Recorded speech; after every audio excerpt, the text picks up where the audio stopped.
আগামী 24 ঘন্টার ভিতরে মাহিমাকে হেনস্থা করার পেছনে যারা জড়িত ছিল তাদেরকে গ্রেফতার করতে হবে। আমাদের নির্বাচন সম্পন্ন হয়েছে, কোনো পক্ষকে সুবিধা দিতে হঠাৎ করে নিয়ম পরিবর্তন করার কোনো সুযোগ দেওয়া হবে না। আমাদের ছাত্রদলের ভাইদের কর্তৃক আমাদের আইন বিভাগের মেধাবী শিক্ষার্থী 14তম আবর্তনের মাহিমা আক্তারের উপরে তারা শারীরিক হেনস্থা করেছে ছাত্রদলের ভাইরা, এবং তার উপরে ভব করেছে। এক পর্যায়ে তাকে জামাতের লোক বলে তাকে হেনস্থা করে তাকে পুলিশে দেওয়া হয়েছে। আমরা এর তীব্র নিন্দা জানাই। আমরা বিশ্ববিদ্যালয় প্রশাসন এবং রাষ্ট্রের কাছে আপনাদের মাধ্যমে স্পষ্ট বার্তা দিতে চাই, আগামী 24 ঘন্টার ভিতরে মাহিমাকে হেনস্থা করার পেছনে যারা জড়িত ছিল তাদেরকে গ্রেপ্তার করতে হবে। যদি রাষ্ট্র এবং প্রশাসন তাদের গ্রেপ্তার করতে ব্যর্থ হয় তাহলে আমরা দেখব কিভাবে তাদেরকে গ্রেপ্তার করাতে হয়।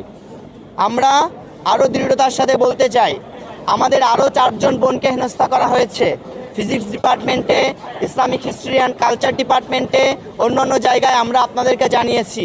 এই 4 জন বোনকেই হেনস্থা করার পেছনে যারা জড়িত এবং যারা এই কাজগুলো করেছে তাদের যথাযথ বিচারের আওতায় নিয়ে আসতে হবে। আমাদের নির্বাচন সম্পন্ন হয়েছে, আমাদের ভোট গ্রহণ শুরু হবে। এক্ষেত্রে আমাদের ভোট গ্রহণ নিয়ে নির্বাচন কমিশন এবং বিশ্ববিদ্যালয় প্রশাসন অলরেডি একটা সিদ্ধান্ত নিয়েছে, এবং এই সিদ্ধান্তে সকল প্যানেলের ডিপিজিএস, নির্বাচন কমিশনার, বিশ্ববিদ্যালয় প্রক্টরিয়াল টিম, বিশ্ববিদ্যালয় শিক্ষকদের পর্যবেক্ষক টিম এবং আইটি দপ্তরের সম্মানিত শিক্ষকবৃন্দ সহ সকলে স্বাক্ষর করেছে। সুতরাং যে সিদ্ধান্ত হয়েছে এই সিদ্ধান্তের উপরে অটল থেকেই নির্বাচনের ভোট গণনা করতে হবে।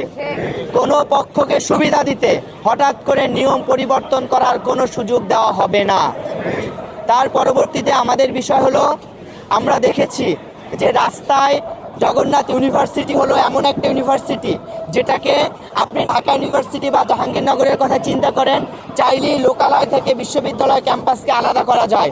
কিন্তু জগন্নাথ বিশ্ববিদ্যালয় লোকালয়ে জনমানুষের জনবসতির ভিতরে গড়ে ওঠা একটা ক্যাম্পাস।